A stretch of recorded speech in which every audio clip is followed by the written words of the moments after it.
मैं हूँ छिंदवाड़ा मध्य प्रदेश में, और जहाँ पे मैं स्थित हूँ वो स्थान का नाम है हीवरखेड़ी। और यहाँ पर आप जो पीछे देख रहे हैं, मैंने आपको जो क्लिप आपको दिखाऊंगा, अडानी एक पावर प्लांट बना रहे हैं। अडानी का एक पावर प्लांट बन रहा है, पावर प्रोजेक्ट है, जो कि कुछ सालों से रुका पड़ा है क्योंकि किसान विरोध कर रहे हैं। बताया ये जा रहा है कि किसानों की जो ज़मीन है कोड़ियों में खरीद ली गई है, और कुछ किसानों की ज़मीन तो ये पता चला है कि वो आरोप है किसानों का, उनकी ज़मीन पर जबरन कब्जा किया गया है। इन सारे मुद्दों को लेकर हम काफ़ी दूर से यहाँ पर पहुँचे हैं, क्योंकि जो मेन स्ट्रीम मीडिया है ना, जिसे आप मेन स्ट्रीम मीडिया कहते हैं लोग, मैं उसे गोदी मीडिया कहता हूँ, क्योंकि ये जो उद्योगपति हैं, पूंजीपति है, कहीं ना कहीं उनके हिसाब से काम करती है। और मेरे साथ में काफ़ी लोग हैं जिनकी ज़मीनें गई हैं, और साथ में एडवोकेट हमारे साथ में है आराधना भार्गव जी, जो कि एक किसान नेता है और राजनीतिक गतिविधियों में भी सक्रिय रहती है, सांसद का चुनाव भी लड़ चुकी हैं और मज़दूरों की आवाज़ को भी उठाती हैं। तो आज मैं इसी मुद्दे पर इनसे बात करूंगा कि आखिर क्या कारण है कि यहाँ पर जब एक उद्योग बन रहा है जिससे लोगों को रोज़गार मिलेगा, तो फिर क्या कारण है कि ये लोग उसका विरोध कर रहे हैं। मैडम, आपका हमारे चैनल में स्वागत है। मैं आपसे जानना चाहूँगा कि ये जो अडानी का जो पावर प्लांट बन रहा है, तो जब पावर प्लांट बनेगा तो यहाँ आसपास के काफ़ी लोगों का निश्चित रूप से रोज़गार मिलेगा, और रोज़गार के साथ साथ में यहाँ छोटे मोटे जो व्यापार है वो भी अच्छा हो जाएगा।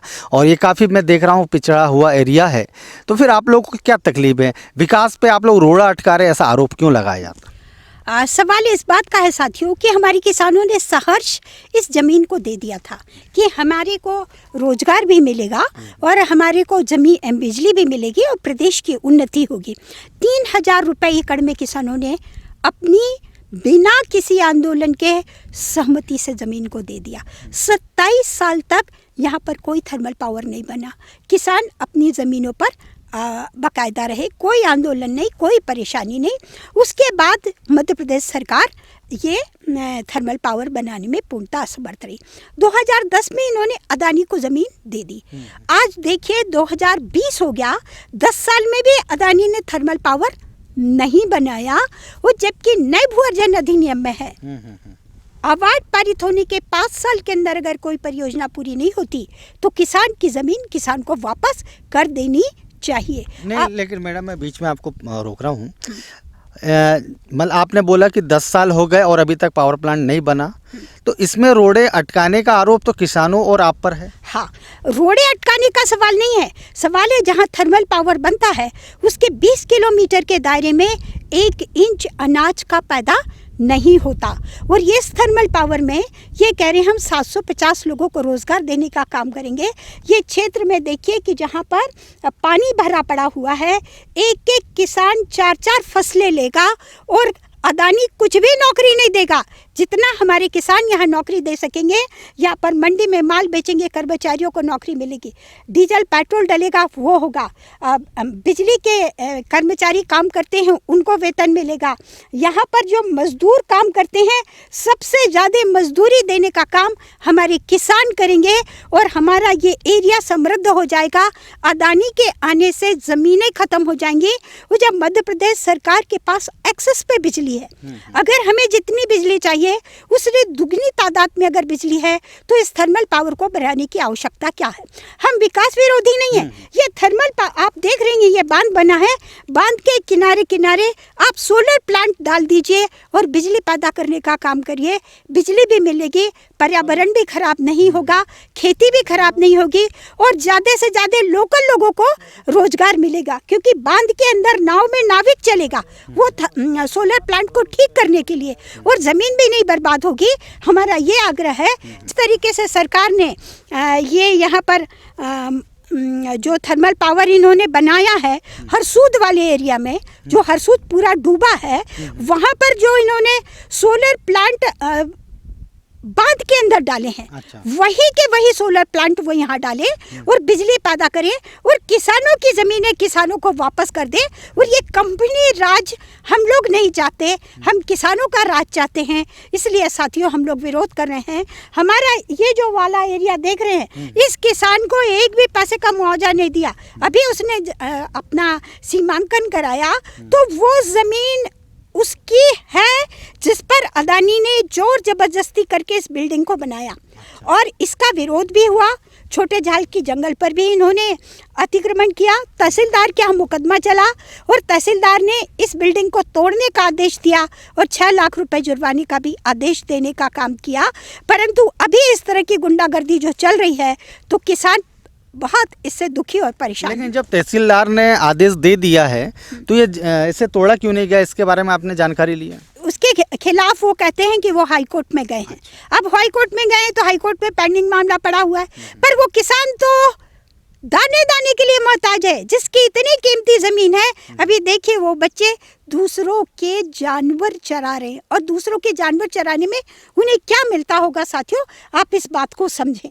नहीं, ये बात हम समझ सकते हैं कि यदि कोई गरीब है उसकी ज़मीन को यदि कोई ज़बरदस्ती कब्जा करे, लेकिन सरकार के जो कुछ नियम है, कानून है, उसके आधार पर हमने ये जानकारी मिली है, मुआवजा दिया है। नहीं, मैं अभी आपके वो किसान से बात करा देती हूँ क्योंकि उसने सीमांकन कराया। वो सीमांकन करके ये हुआ कि ये ज़मीन उसकी है और उसको एक भी पैसे का मुआवजा नहीं मिला है।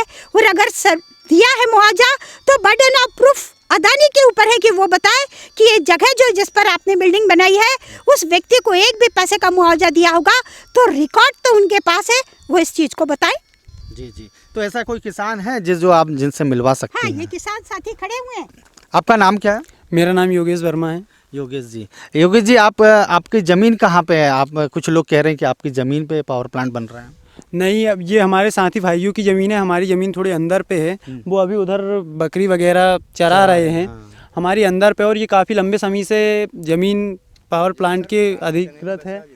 हाँ। आपसे ये बोलना चाह रहा हूँ कि यहाँ पे यदि पावर प्लांट बनता है, पावर प्लांट बनने से आपको रोज़गार मिलेगा, कुछ लोगों को रोज़गार मिलेगा, यहाँ के जो व्यापार धंधे वो अच्छे होंगे, खुशहाली आएगी, तो फिर आप लोग क्यों विरोध कर रहे हैं? रोज़गार, यहाँ पावर प्लांट बनने से कम लोगों को रोज़गार मिलेगा। वहीं हमारे पास में अब पानी आ गया, हर चीज़ की व्यवस्था है। यदि हम खेती करते हैं तो उससे ज़्यादा प्रॉफिट होगा। जो जहाँ तक बात है कि मुआवजा नहीं मिल रहा, उसके लिए आप कोर्ट में या सरकार से आप डिमांड कीजिए। मुआवजा अगर मिल जाएगा तो फिर कोई दिक्कत है क्या? नहीं, इतने दिनों से मुआवजा नहीं मिल पाया, इतने दिनों से हम पिछड़े हुए हैं।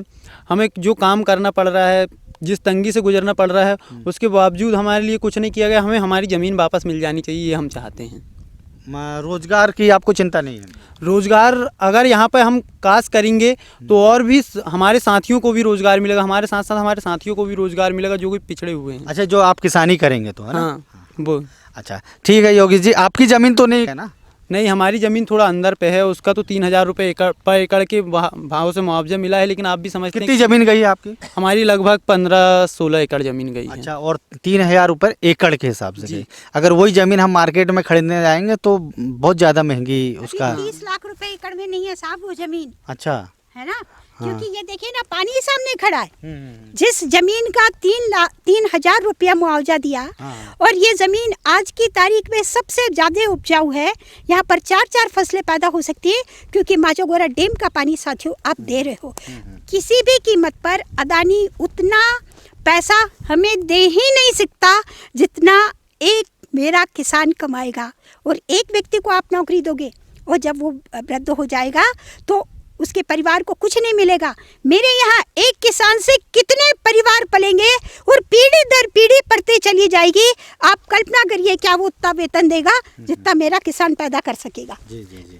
अच्छा, प्याज पैदा करेगा, मक्का पैदा करेगा, ज्वार पैदा करेगा, फल पैदा करेगा, मतलब आप देखिए गेहूं पैदा करेगा, चना पैदा करेगा, आलू पैदा करेगा।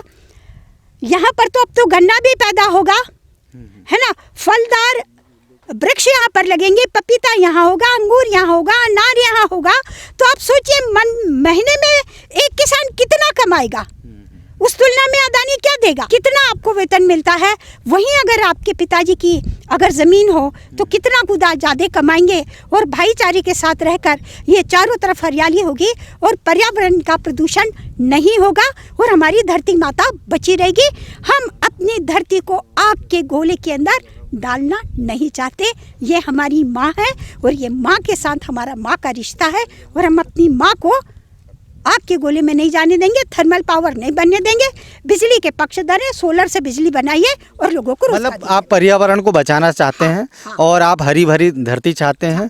और आप ये मान के चलते हैं कि कृषि अगर होगी तो लोगों को उसको ज़्यादा फायदा होगा। आपका नाम क्या है? गोपाल यादव। अच्छा यादव जी, आप मुझे ये बताइए कि आपकी कितनी ज़मीन गई है? 5 एकड़ 5 एकड़ ज़मीन फ्री में? फ्री में नहीं, 3 एकड़ के हिसाब से गई है। 3,000 मतलब मतलब 1 एकड़ का आपको 3,000 रुपये मिला है। ठीक है, तो आपने इसका मतलब सरकारी भाव के हिसाब से पैसे मिले ना? हाँ जी। तो फिर क्या दिक्कत है? जब सरकारी भाव से पैसे मिल गए तो दिक्कत क्या है? दिक्कत पूरी है ना, क्या है यहाँ का रखा ज्यादानी चालू हुई थी अभी। हाँ हाँ। इसमें से 10 आदमी लगते थे, अच्छा 10 आदमी वापस कर देते थे, अच्छा। और 150 आदमी आते थे काम करने के लिए। हम तो हर बार लौट के गए यहाँ से, कभी नंबर नहीं लगता था यहाँ काम पे कभी नहीं रखा। और क्या। काम पे मतलब नहीं रखा आपको, रोजगार नौकरी नहीं दिया।